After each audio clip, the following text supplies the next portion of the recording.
So let's talk about how job numbers are calculated.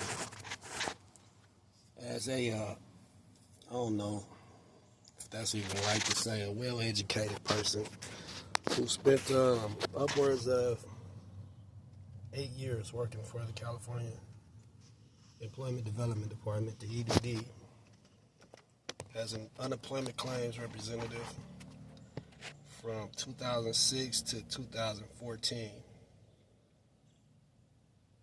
That's right. Let's just talk about how labor numbers are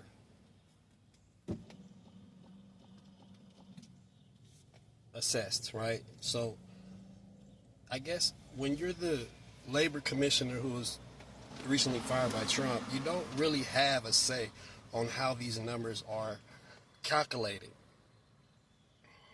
I doubt that you have the ability to change the numbers because they're collected not just through the Bureau of Labor Statistics or the Department of Labor. I think that they're also work in unison, if you will, with the United States Census Bureau. So there's several hands, I guess, in the pot of collecting this data and these numbers.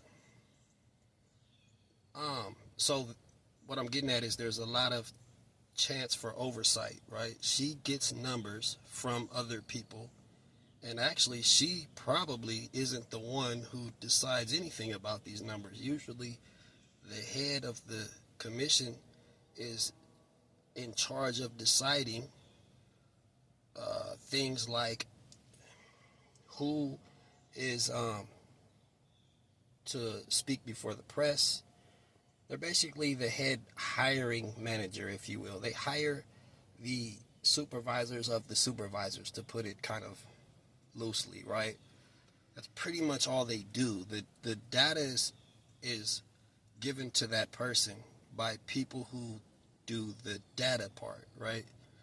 So the Bureau of Labor Statistics is probably an agency, I should know this, but regardless, we're getting into the weeds a little bit, of the Department of Labor. Nonetheless, when you talk about the job rate, you're talking about the number of people who are gainfully employed or otherwise employed, both full-time and part-time, but employed,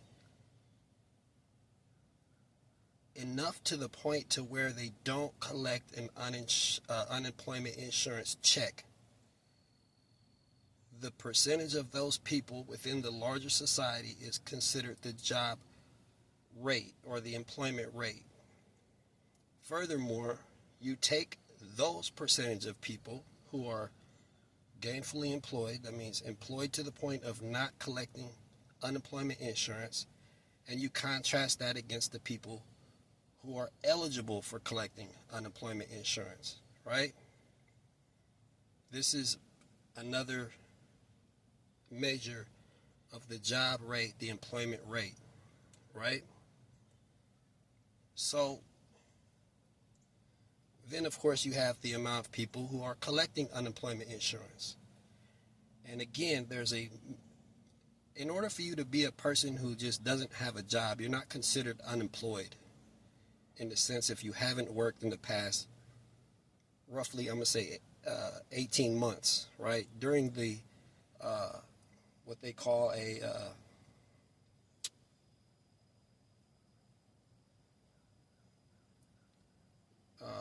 the labor period, the wage period. It's a time in which you pay into this program. It goes back from 18 months to, I want to say 36 months. No, it's a 12-month, so it's 18 months to 30 months, right? During that time frame, depending on the date, how close you are to the quarter change, it may be less than that. It may be slightly, it's never more than that, put it like that. I'm giving you the extent of it. But it can be up to 3 months shorter than that if you're filing right on the quarter change.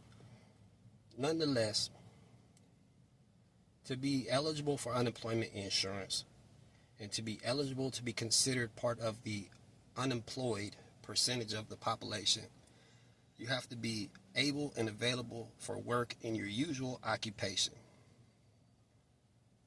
You can even take off the usual occupation if you're able and available for any type of work. And also have been attached to the labor market, meaning have a job that paid into the unemployment insurance program.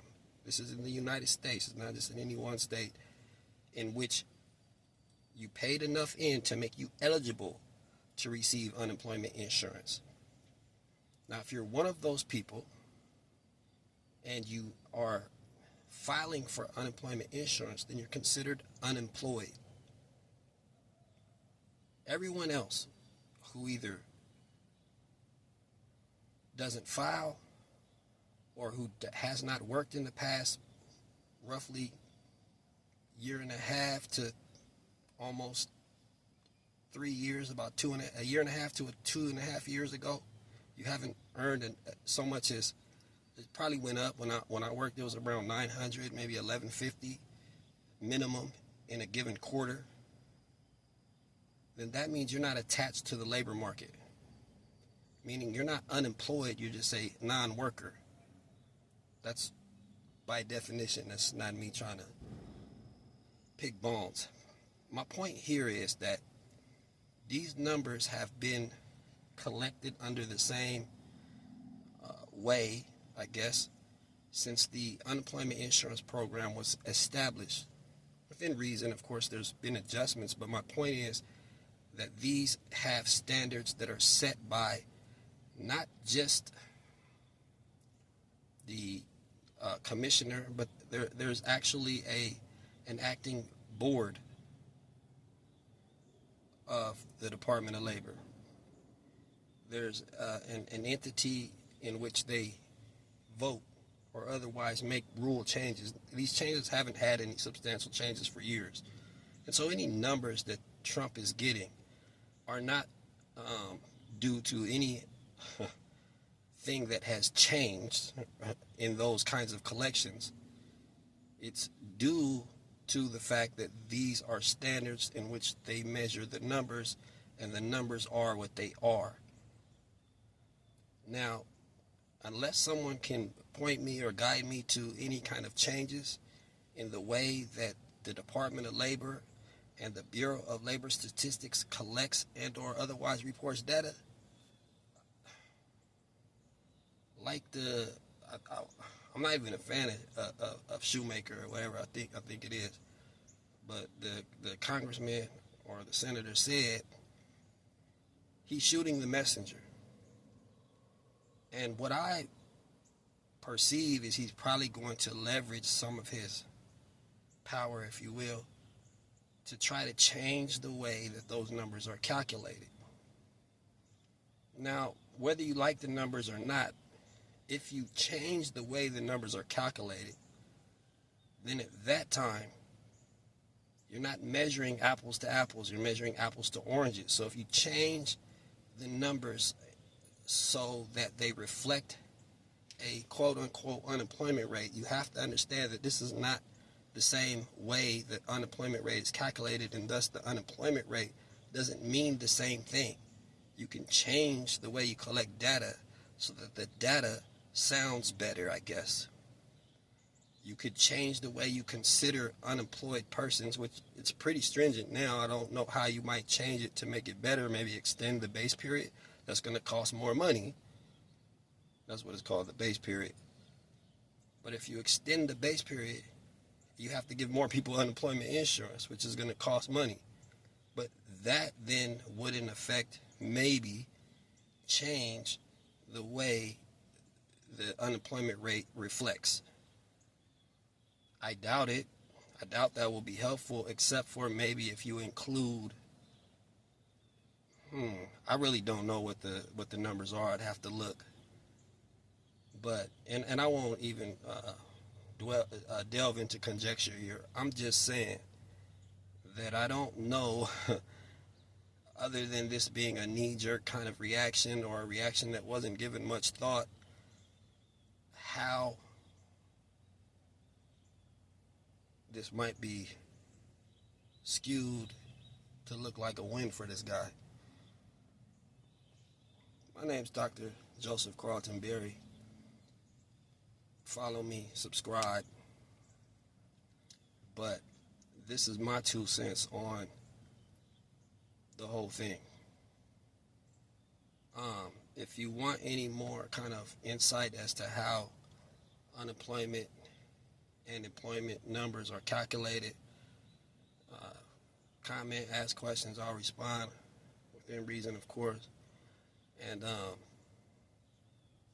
follow me. Peace out.